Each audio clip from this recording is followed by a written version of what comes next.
Harris Black Cultural Center, and we are really thrilled that it's part of our Citizenship and Crisis series, and that it's with Duke Professor Adrian Len Smith, who will be giving us a lot to think about, I think, today.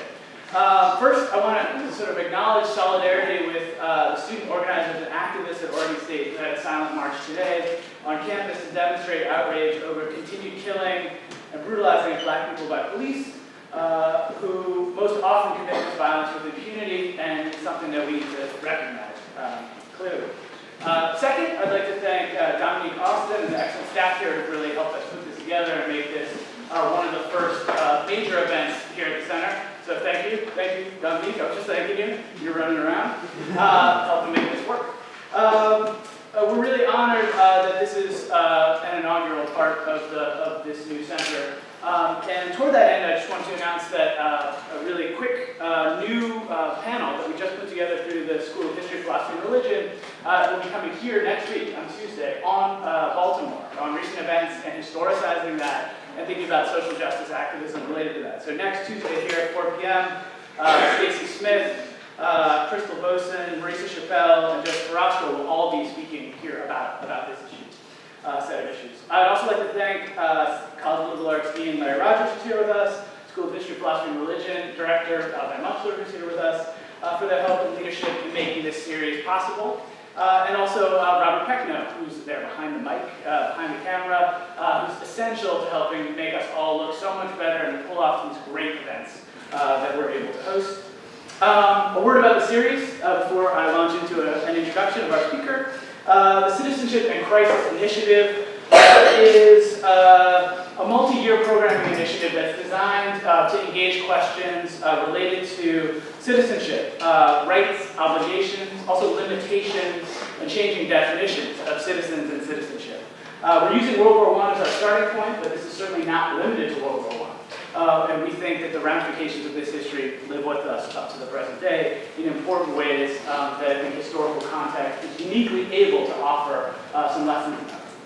Our wide-ranging inquiry focuses on citizenship, of course, at times of crisis, particularly in wartime, with special reference to contemporary challenges and long-term patterns. And the series really involves innovative formats, which we're very thrilled about. Film viewings, film screenings, panel discussions, visiting scholars like the great scholar we have here today, but also poetry readings, and theater, radio, and televised programming, and special collections work, archival work, working with almost every school in the College of Liberal Arts, which we're very proud of as well, the Center for the Humanities, and elsewhere. Our next main event, after the Tuesday at 4 p.m., is a roundtable panel actually just this week, on Friday in the Memorial Union La Raza Room, on the question of what is citizenship. And we're going to take 5 different disciplinary hacks at this question to try to figure out how to understand and add complexity to the question of citizenship through the confines of different disciplines. So 4 p.m. Friday in the Memorial Union La Raza Room. We've also got another talk by a visiting speaker May 18th at 4 p.m. Cornell University Professor of English and Law, Elizabeth Anker, on human rights, migration, war, and a host of other topics. So before I introduce the speaker, please silence your phones if you haven't done that. If you're a student and you haven't signed in yet and you're getting extra credit or some kind of credit other than edification and intellectual enlightenment, there are sign-up sheets back there with our great student assistant, Andy Sue. So silence phones, sign in. All right, now, without further ado, please allow me to introduce our great speaker. Adrian Len Smith is Associate Professor and Director of Undergraduate Studies in the History Department at Duke University. She also holds secondary appointments in African and African American Studies and Women's Studies. She received her PhD from Yale, her BA in History from Harvard. Her research and teaching interests lie at the intersection of African American history, racial formations, and studies of the U.S. and the world. Her book, Freedom Struggles, which I said to a few people earlier, I think is the single best study of African Americans in World War I, is an award-winning work that uses the experiences of Black soldiers to trace African American sort of intertwined and evolving conceptions of manhood, citizenship, racial affiliation, and a host of other ways of understanding this moment, really at the high watermark or period of white supremacy. She's also currently engaged in a book project tentatively entitled The Laws of Hurt Me, Violence and the Long Civil Rights Movement, which explores the link between state-sanctioned violence and mid-century civil rights struggle with an eye towards the sort of present-day disposability of black bodies writ as criminal. So I could go on and on. She's won awards, she's got all kinds of fellowships, all sorts of wonderful things. We're very lucky to have Professor Adrian Len Smith here, but without me talking any further, I'd love to hear her. So please help me and welcome her.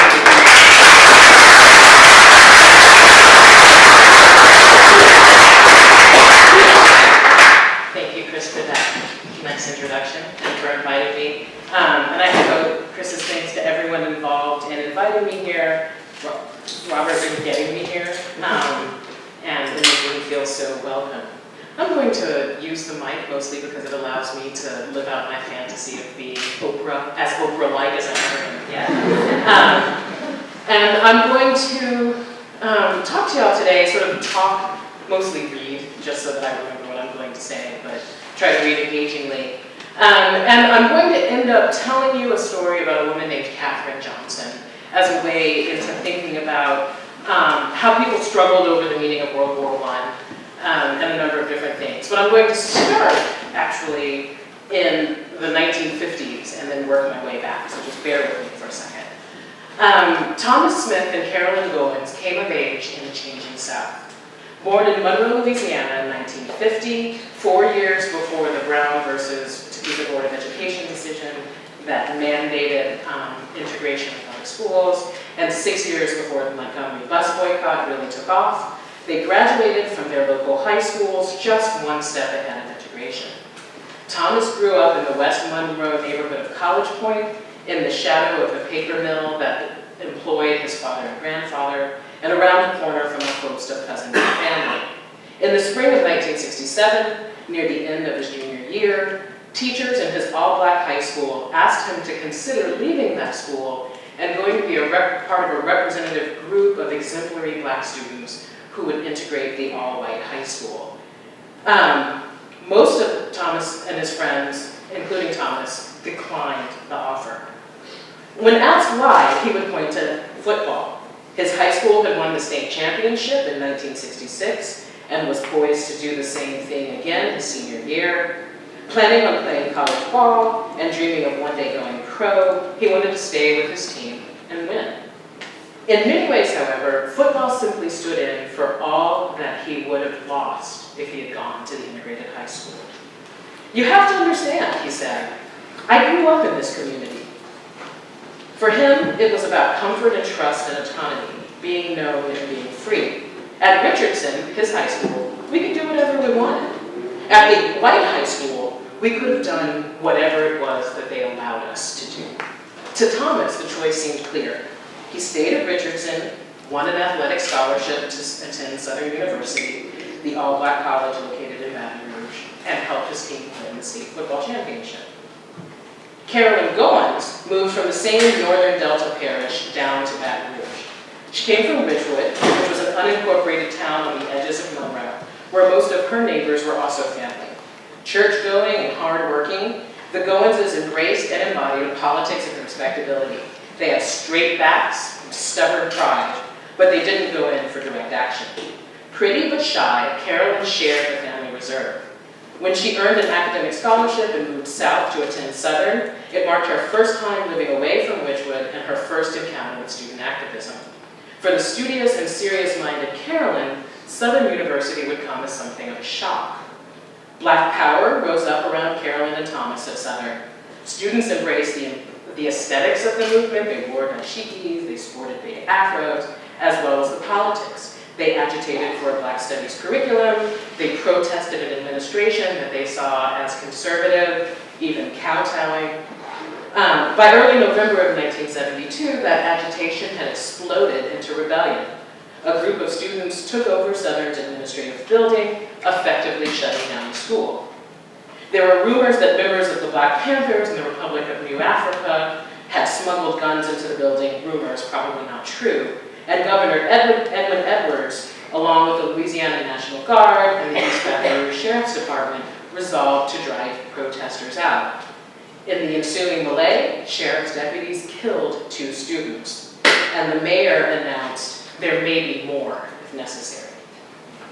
Carolyn heard few of the details of the takeover, and she said she only knew their after effects. She had met and married Thomas Smith by then, and they had a 2-year-old daughter. Thomas had graduated the previous June and had been drafted into the Army. Carolyn, in her senior year and trying to maintain her academic scholarship, moved in what she called her own little world of classes and parenting. What she remembers from the late fall of 1972 is that she had to wait 9 weeks for school to reopen, and that she was worried that it would cost her her academic scholarship. As she later recounted, I was doing what I needed to do and seeing about my kid. She didn't have time to think about protest. Even if she had, she explained, she couldn't see herself, quote, taking over a building and setting fire to stuff. I don't do that, she said. So Thomas and Carolyn Smith are my parents. And as a college student, I used to ask them to recount their stories time and again, hoping to find a narrative of their past that aligned with the picture of the 1960s and the 1970s that I had developed from my coursework. Try as I might, I could not make them fit into the stories that I was learning. I felt frustrated by my father's unapologetic disinterest in desegregating the Ouachita Parish schools, and exasperated by my mother's overwhelming, she still has this overwhelming practicality. I wanted to connect them to the organizing that I knew had happened in Louisiana. I wanted to hear echoes of them in Eyes on the Prize, but they stymied me with what seemed to me at the time their lack of politics. Just my luck, I used to think. I want to be a historian, and my parents missed the damn civil rights movement. So many years have passed since my first encounter with the civil rights movement of academic narratives, and in that time I have become a professional historian. And if historical training has taught me nothing else, it has taught me to listen to my sources, that I can't always tell the story that I want. I have to tell and interpret the stories that are available to me. I'd grown up wishing that my parents had challenged white supremacy through the movement, but instead they lived with and against Jim Crow in the ways that made the most sense to them. Thomas had preserved his most full sense of self, the right to be and do whatever he wanted. And his subsequent military career somewhat limited his autonomy, but it also strengthened his claim on the nation state in really important ways. Carolyn, like generations before her, focused on uplift. Earning her degree was what she needed to do, both because learning mattered to her and because it gave her more control over her and her family's circumstances. So in forestalling Anna and me, in creating opportunity, they armed themselves and their children as best as they knew how. My parents' stories haven't changed, but these days I hear different things in them. So it took my writing a book on African American activism during World War I to understand that Thomas, Carolyn, and the choices that they made were as much a product of African American political traditions as were the young protesters in the Student Nonviolent Coordinating Committee or in the Black Panthers. The war for democracy may have seemed a lifetime away from the Cold War era movement for citizenship rights, but as biographies of people like teacher Sutton Clark or labor organizer A. Philip Randolph remind us, many of the lions of the post-World War II movement actually began their work in the late 19-teens. Even more, questions of what it means to be Black, American, and free had animated African Americans' attempts to shape circumstances and possibility since emancipation first made liberation a prospect.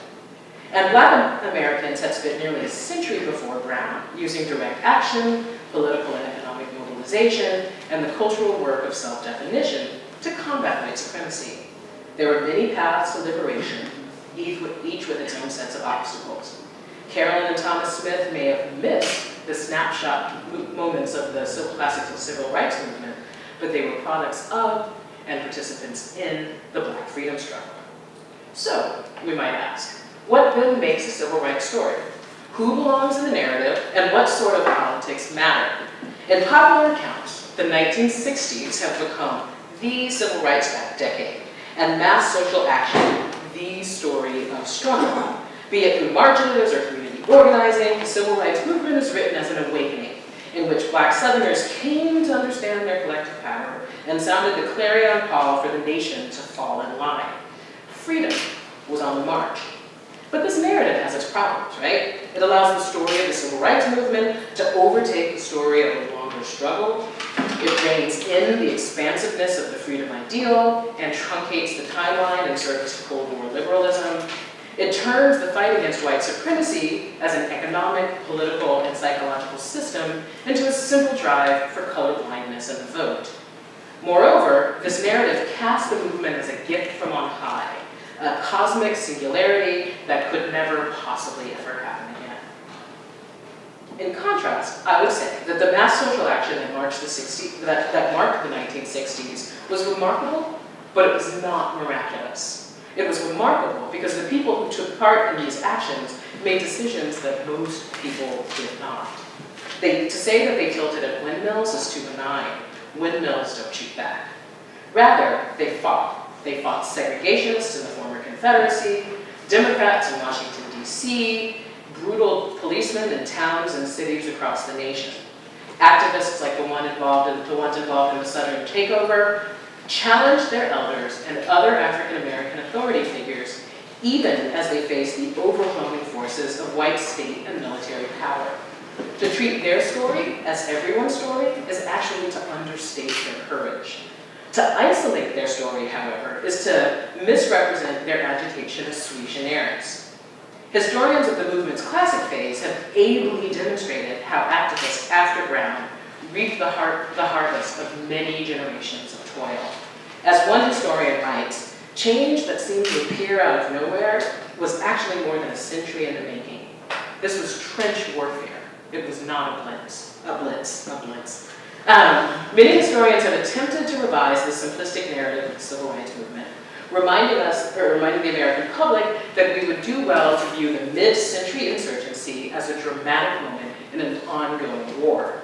As with any war, the foot soldiers comprised only part of the fighting force. They could have accomplished little without the steady, unglorious labor of people who resisted but did not necessarily rebel. Telling this story, their story, requires a broader view of what the movement was. To accomplish this, historian Jacqueline Hall has advocated for novel forms of storytelling that can convey what it means to have lived through an undefeated but unfinished revolution. And she offers the conceptual frame of the long civil rights movement as a means to begin reimagining the narrative. So how might we pull back, right, to look at a longer time frame in order to sort of reinvigorate or reimagine these narratives? I'm going to propose, as might not surprise you, looking at World War I. The era of World War I supplies a useful vista for viewing Black people's prior and ongoing reformations of American democracy.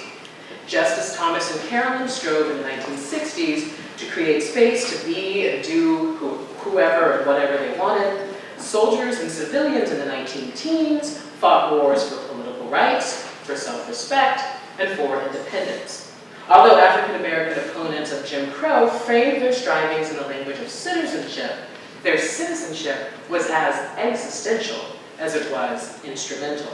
It encompassed the end of caste and the beginning of possibility, the use of the nation-state to make a claim about their humanity. Thinking about this fight for citizenship in the war years, then, helps to highlight the conceptual potential and limits of the long civil rights movement and of the civil rights movement itself. Both historically embedding and unbounding the movement, it deepens our civil rights narrative. So, nearly 400,000, more like 386,000, but to me that's nearly 400,000. Nearly 400,000 Black people served in the military during World War I, and millions more registered for the track. 200,000 of them served or traveled overseas with the American Expeditionary Forces.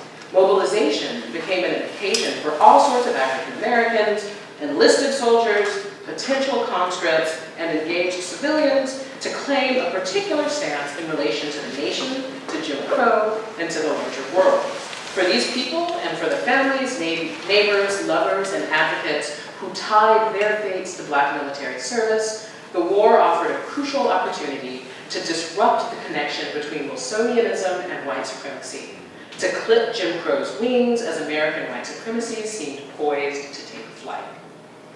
Despite Woodrow Wilson's flowery rhetoric, World War I had not begun as a war for democracy. With its aggressive expansion of segregation and ongoing occupation of Haiti, the Wilson administration had ensured that American democracy would remain a pale version of the real thing.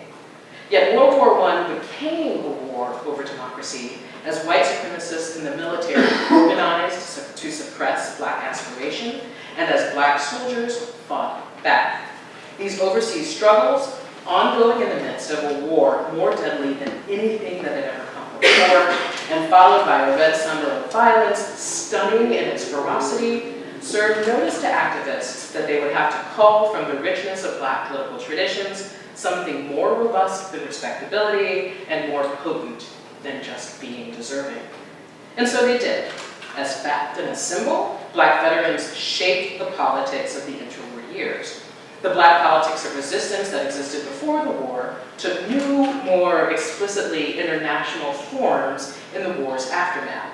Editors in the black press, so practiced at comparing the Huns, which was a sort of derogatory term for the German enemy in that time, the Huns of Germany to the Huns of America during World War I, only increased their use of Europe as a mirror when the ugliness of fascism forced white Americans to take another, harder look at Jim Crow. The Pan-African Congress, organized by scholar and activist W.E.B. Du Bois in 1919 and sort of meeting sporadically during the 1920s, drew on the nascent diasporic consciousness that was fostered by African Americans' participation in World War I, and it anticipated the Pan-Africanist anti-colonial alliances of the 1940s. With its military trappings and emphasis on militant pride, Marcus Garvey's Universal Negro Improvement Association also drew energy from the wartime mobilization of black soldiers, forming what historian Chad Williams has called a symbiotic relationship with returning veterans. And as other scholars have noted, the wartime migration of African Americans out of the South sort of constituted its own kind of mass political action, one with long-reaching consequences for 20th century American high politics. Which is all to say that activism in World War I represented more than the quickening of something already in motion. It was both a quickening and a shift, as the struggle for African American rights began to look more like the agitation that would arise during World War II. Even in a freedom struggle that was dynamic and long-standing, World War I marked a significant and lasting change in course. As a moment that both underscores linkages and transitions, World War I bridges the idea of the freedom struggle to that of the civil rights movement. It offers a vision of perpetual struggle with pulses of heightened activity, and reminds scholars, as W.E.B. Du Bois argued a century ago, that the fight against white supremacy in America was but a local phase of a world problem. It offers narrative strategies for historians of African America to locate the many iterations of that fight in space and time. So, to begin crafting these narratives and to begin navigating between the freedom struggle and civil rights, it helps to have someone to guide you. For the remainder of our time together, I'm going to use Katherine Johnson, who occupied a middle ground, a product of one struggle, midwife of another. Born in Ohio in 1878, Johnson had spent the first 2 decades of the 20th century teaching in North Carolina, Arkansas and Kansas, building branches of the NAACP in the South and Midwest, writing columns for sort of black middle-class magazines, and after 1918, volunteering among troops with the YMCA. She was one of 3 African-American women who were sent abroad, or who went abroad with the YMCA during the active part of the war. Rather than lifting as she climbed, the lifelong clubwoman and former teacher improved as she advanced. She urged her fellow African Americans to educate themselves, to fund NAACP campaigns, and to fight Jim Crow. In doing so, she sought to outrun or overcome what she called that biting, stinging thing which is ever shadowing us, Jim Crow singing, and like her, on the move. So Johnson points a way towards reconsidering who to include in civil rights stories and how to place those stories in time. In her focus on uplift, her middle-class politics, and her insistence that conduct and not color should be the measure of manhood in the world, Johnson anticipates the character-based resistance of someone like Adrian Len Smith. At the same time, she demonstrates how close the politics of respectability walked along outright militancy, crossing paths and sharing the same radical impulses. Her biography gives coherence to the idea of continuity, even as it serves as a reminder that of changes taking place within any one lifetime.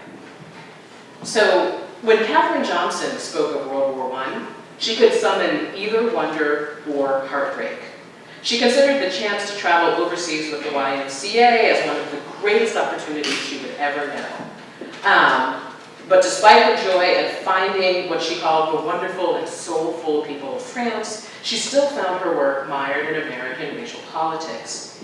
Even in the midst of war, she observed, the American white soldier tried in every way possible to carry his racial prejudice to France.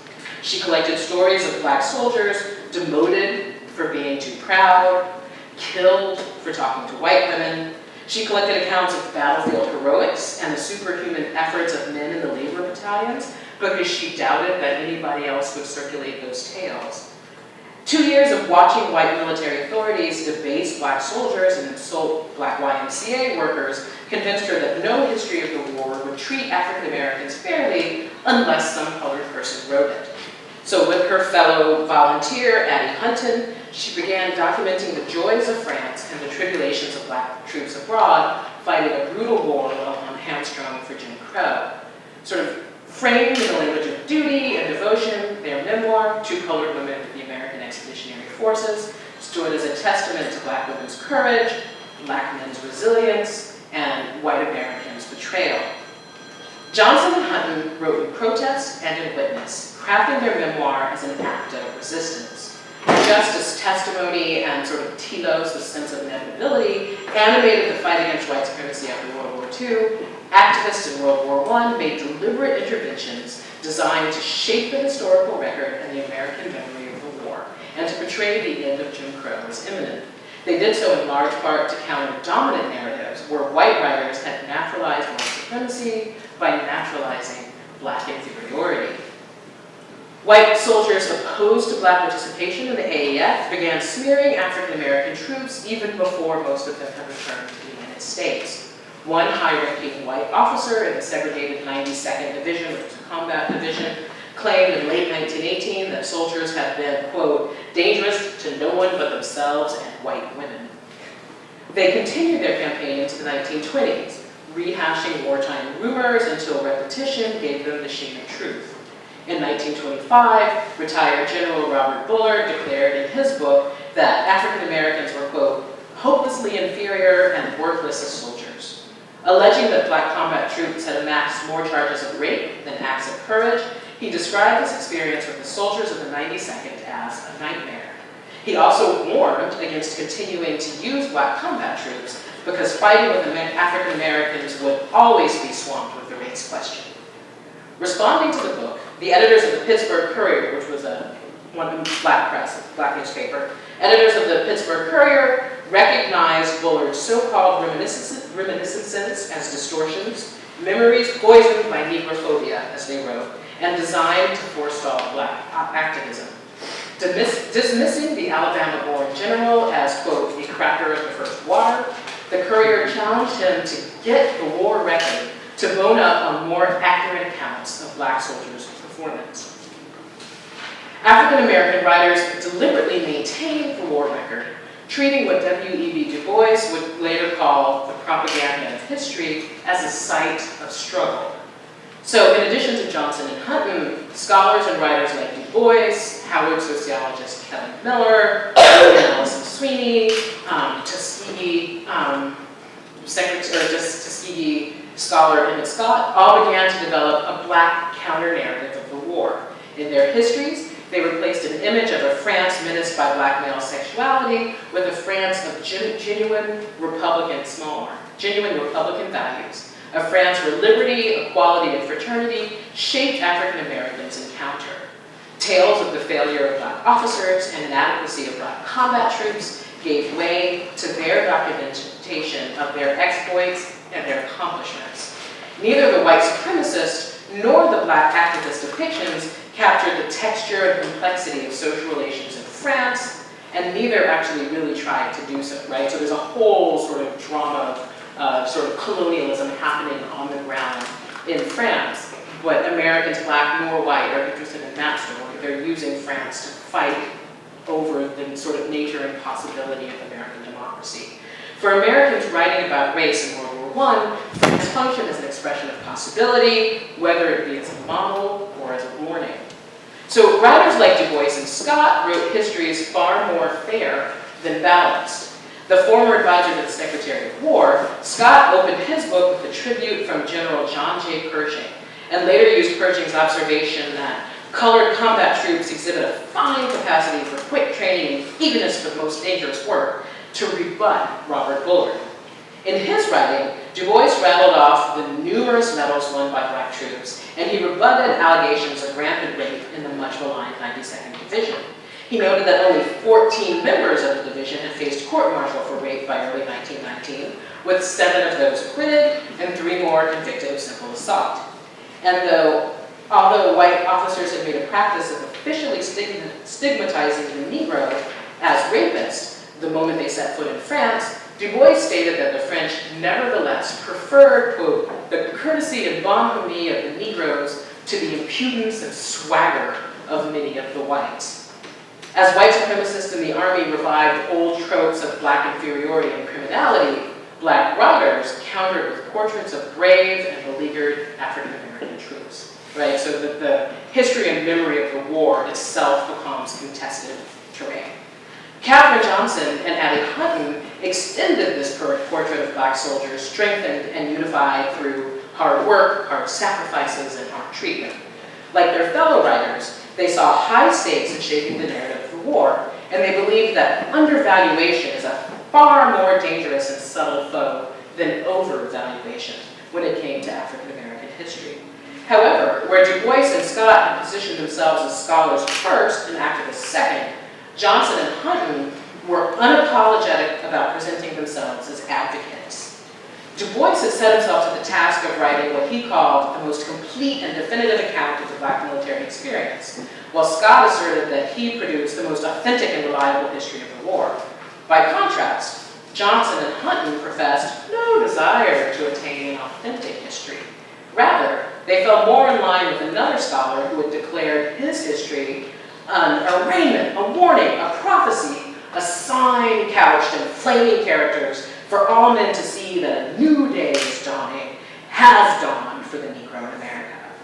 More muted than this scholar, Johnson and Hutton nonetheless joined him in anticipating a new day and a new Negro. Eschewing Du Bois's claims to scientific objectivity, they drew on historical facts primarily to justify the measure of praise accorded to African-American troops and to make clear the extent of their sacrifice. We looked upon these soldiers as ours, they declared when writing about black labor battalions, and they were writing about them as they were responsible for exhuming, digging up, and reburying the dead who'd fallen on the fields of war. They wrote about them doing this day and night, week after week, in drenching rain and parching heat. Grim as this work was, they suffered more, Johnson wrote, from the injustices that seared their souls like hot iron. Suffering with them, Johnson and Hutton viewed themselves as mother figures and fellow travelers, representatives of, quote, the womanhood of their race in France. As such, they felt it their duty to interpret with womanly comprehension black soldiers' courage and suffering for the black readers at home. They used their self-positioning as surrogate mothers to bridge the distance between the front and the home front. The two camp workers felt certain that the soldiers who flocked to see them, showed them family photos, and poured their hearts out, viewed them as trusted guardians of the home back in America. And they offered themselves as reminders of black soldiers' ties and responsibilities to their friends and family who awaited their return. Equally telling, they saw the young manhood who passed through the YMCA canteens as the natural and rightful guardians of our struggling race. This narrative, crafted to emphasize both growing militancy and sustained devotion, linked the war for democracy abroad to freedom struggles at home and kept women in the heart of both stories. So if Du Bois and Scott had written about black military manhood in relation to the nation state, Johnson and Hutton wrote about it or placed citizenship rights and their struggling race in relation to community and family. The racial consciousness and racial strength, their words, that they saw developing in France grew largely from what the state owed African Americans, but also from what African Americans owed one another. Without challenging the kind of gender constraints of middle-class maternalism, Hunton and Johnson nevertheless used their book to sketch a new Negro shaped as much by Black women as by Black manhood. So more militant and determined African Americans emerged every day, they wrote. We felt that most of the time we were close to the edge of a smoldering crater. Putting it another way, they introduced the book by arguing that justice and truth continue to call loudly for the democracy which they had all, that they all paid, civilians and soldiers, women and men. If the world were ever to be free from the murderous scourge called war, then white Americans would have to embrace the common humanity denied by white supremacy. They would have to make, Johnson and Hunton wrote, universal and eternal, the brotherhood of man. In other words, they warned, no justice, no peace. So their mixture of empathy and experience, which they called their womanly comprehension, enhanced the authority of Johnson and Hunton's claims. They wrote as participants and made readers feel as if they too had traveled with the AEF. As one book reviewer wrote, the book was a guidebook to memory for ex-soldiers and indispensable to African Americans who remained stateside. Though clearly not written as propaganda, the reviewer found the book's intimacy in what she calls marveling sadness to be propaganda of the most effective sort. Veterans like Robert Lee Bullard might circulate racist recollections of African American military service, but Johnson and Hunton used their narrative flair and their own reminiscences to challenge the white supremacist mythos of the war and to lay out the stakes for democracy. So in many ways, Katherine Johnson carried out her freedom struggle on multiple registers. Herself fashioning as an interpreter and veteran of the AEF experience granted her authority as an activist, but it also gave her a public identity, a means of asserting who she was and why she mattered. She pursued self-determination in the most basic sense. By narrating her immediate past, she claimed the right to shape her future. And by embedding her story in that of her race as a whole, she challenged African Americans to do the same.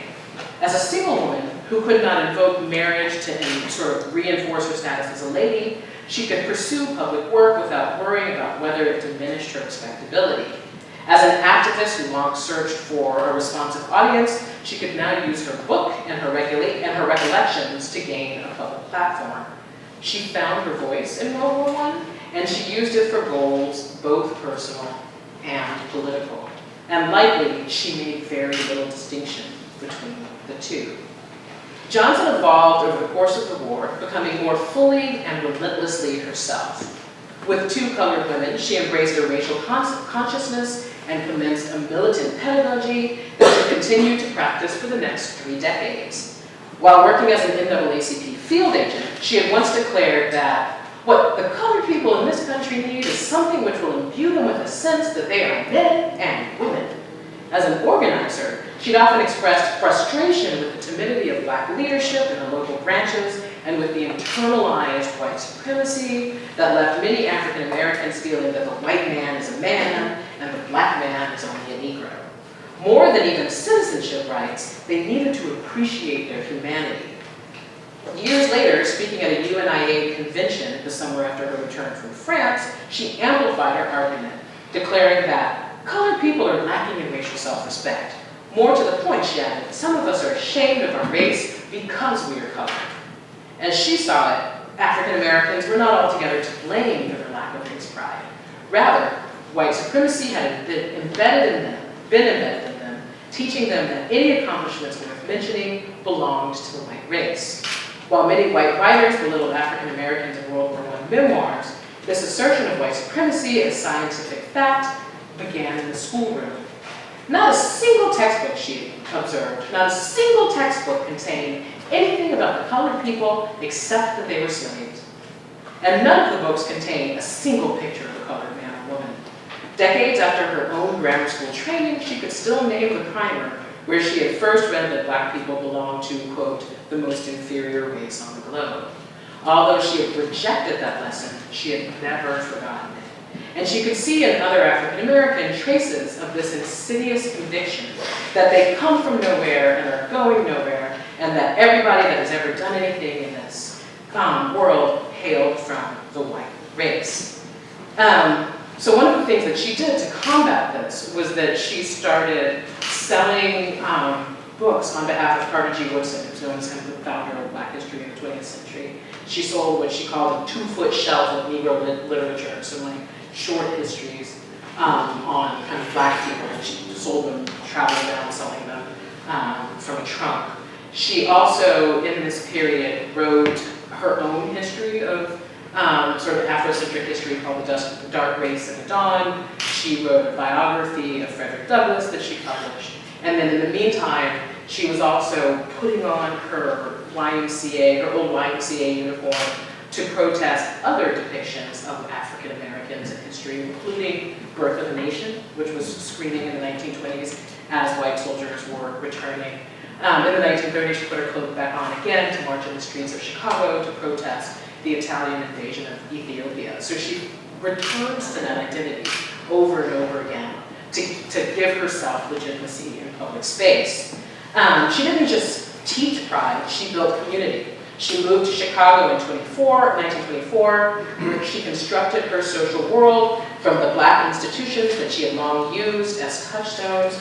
She joined the oldest black church in Chicago. She used her connections with the African Methodist Episcopal Church to connect with black Methodists in Southern Africa. From those connections, she ended up writing a book decrying British incursions into Swaziland called Stealing a Nation. She just kept going. She was sort of inexhaustible. Go everywhere, crossing between organizations, connecting people. As a reporter wrote in 1940, campaigning for one right or another is nothing new for this woman. This was after she decided to run for Congress in 1940. Indeed, Johnson had come of age in the Progressive Era, when middle-class black women viewed it as their duty to campaign for social good.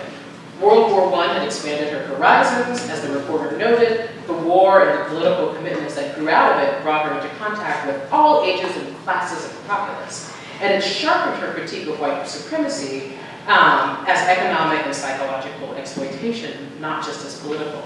So by the time she passed through the Depression of the 1930s, she stood ready to place some of the burden of uplifting the race on the shoulders of the federal government. Her platform recommended that the government cultivate loyalty and patriotism in all citizens and work.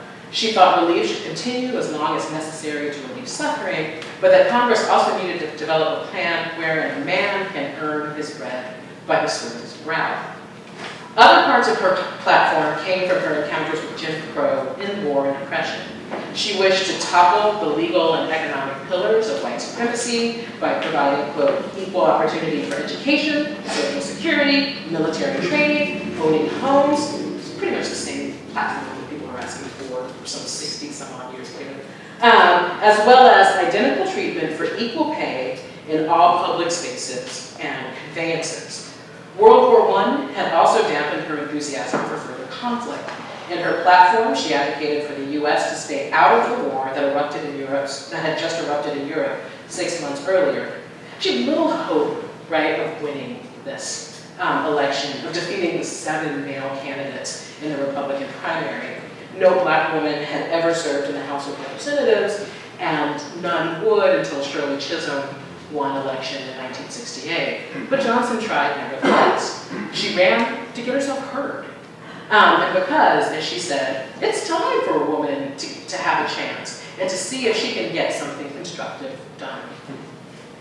So Katherine Johnson made and remade herself in defiance of white supremacy. As a young woman, she had once declared it nothing less than a tragedy to be a colored woman in this country because of the numerous avenues of employment closed to them. In response, she had forged her own way, making a living out of fighting Jim Crow.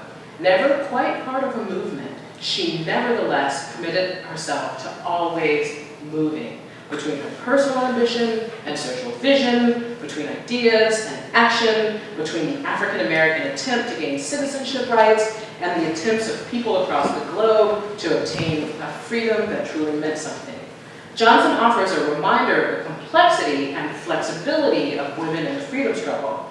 Part progressive, New Negro, warrior, and church lady, she stitched each piece of the fabric into the fabric of her being and used them all to her best effect.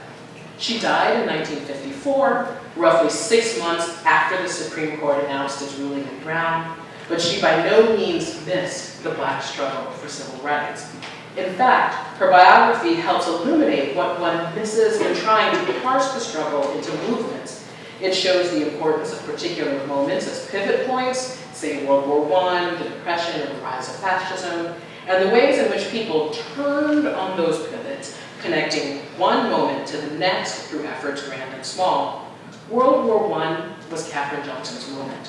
For the rest of her life, she narrated it as a political awakening, and she used that narrative as her ticket to enter the public arena and as a call for others to join her there. Yet, in spite of her continued hearkening back to the war, she always met the next turning point with energy and resolve, honing the tools that she forged as a war volunteer against the whetstone of world defense. In this respect, she was like iconic African Americans who did live to bridge the moments before and after Brown, including Bader Rustin, Seton Clark, Rosa Parks, and Ella Baker. All of them have what historian Jean Theo-Harris has called a life history of being rebellious, even if historians have tended to turn the spotlight on them only at particular moments in their lives. So thinking about the narratives of political awakening that Johnson constructed around World War I highlights how often scholars narrate the classical phase of the civil rights movement as a coming-of-age story. And for many young people, it was. But those young activists worked alongside others who'd come of age decades before. And just as Johnson became more militant as she grew older, so too would the people who fought white supremacy in the 1950s and 1960s often continue to evolve and refine their politics long after that, at any one defining moment. Writers may tell stories in episodes, but life happens in flows. Finally, Johnson offers a reminder that the fight for freedom was never simply a fight against segregation. All roads did not carry us to Brown. She fought a far-reaching system of exploitation, one that robbed Black people of power, of self-worth, of community, and of resources. White supremacy was global, and it aimed to be total. Its opponents had to battle against it on numerous fronts.